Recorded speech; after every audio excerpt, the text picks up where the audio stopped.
In this frozen wasteland at the bottom of the planet, it takes a massive effort just to survive. There are over 70 bases, built by 30 countries, and spread across the continent. At the mouth of McMurdo Sound, in the heart of the Ross Sea region, is Scott Base, New Zealand's permanent research outpost. Hey guys, welcome to Scott Base. Get your gear off, get comfortable. Here, scientists are housed, fed, and protected from the elements by a network of green buildings linked by weatherproof tunnels. And it's all coordinated by Scott Base leadership. Right now at Scott Base, this is the busy season, and it starts in October, and it goes right all the way through to February. So that's 5 months that we're pretty much peaking. In total, we have about 330 people going south, so it's pretty crazy. It takes, over 200 people to support, 90 scientists. Get that one over up on top. Can help you tie that stuff down. Today, the Ross Ice Shelf team is leading on one of the most ambitious expeditions in the history of Scott Base. We're packing up. All of our science cargo is ready to go. 10 scientists and 2 survival experts are going 220 miles south to a floating mass of ice attached to the continent, where no one has likely ever set foot. The Ross Ice Shelf is the largest lump of floating ice in the world. It's the size of France, and actually we've got one measurement that's ever been made in the 1970s.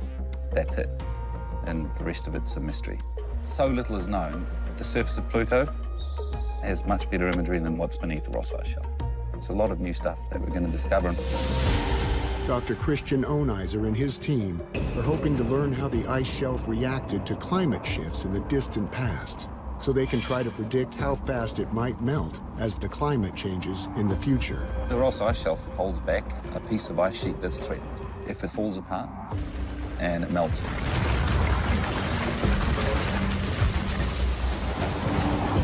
even though it's far away, the impact would be somewhere in the order of 6-7 meters of sea level.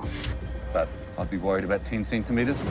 That's already enough to impact low-lying areas, like where I come from, South Dunedin. You can write off whole neighbourhoods there. 6 meters, of course, you're wiping out everything. We've got fire extinguishers in all vehicles. I'll just go and double check that they're in there. Tom is in charge of team safety, and he has to lead them south across over 200 miles of rough ice, including a known area of deadly cracks called the shear zone. The shear zone, massive crevassing out there. They are huge, pretty humbling sights. Nobody is to leave a vehicle during that time we go through that area. Some of the crevasses in the shear zone can be 5, 6, 7 meters wide and probably 30, 40 meters deep. So it really gives you that perspective that we're quite a small fish in the grand scheme of things, and Mother Nature really has control here. 3 in the back, 1 in the front. You're good to go. Knowing that it's my responsibility to make sure that everybody can get back to Scott Base safely, it's a huge, huge deal. Let's roll.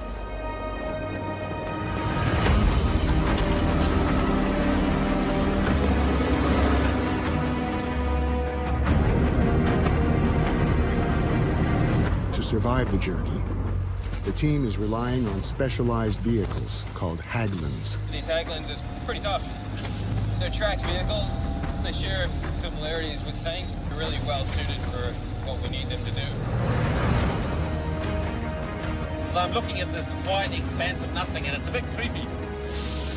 We've spent so much energy and time, months of planning and building a piece of equipment. But now what happens?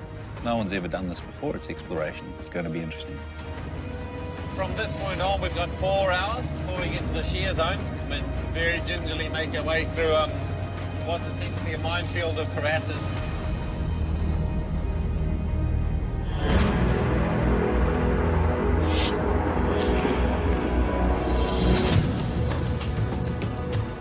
Antarctica, we're here. We have arrived.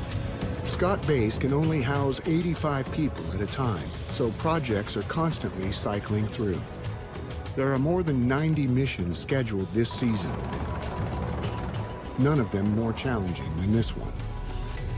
Hey, Graham. Danny, do we have everything we need all the cables and coils and skis. They're all out there. Good. The Mount Erebus team is studying Antarctica's most active volcano, choppering to 132 different sites to plant instruments that'll create a composite image of its inner workings. Oh, those are stinky. Today, they're gearing up to fly near its summit. Getting dressed to go about 11,000 feet. So it could be minus 20 up there. And it's a rule that we always have to wear this big puffy jacket in the helicopter in case it crashes. Another day, double layer for comfort and extra warmth. Dr. Graham Hill is a lead scientist for the project. We're measuring the electric field and the magnetic field of the volcano at a series of points, which we then combine and do effectively a CAT scan of the subsurface.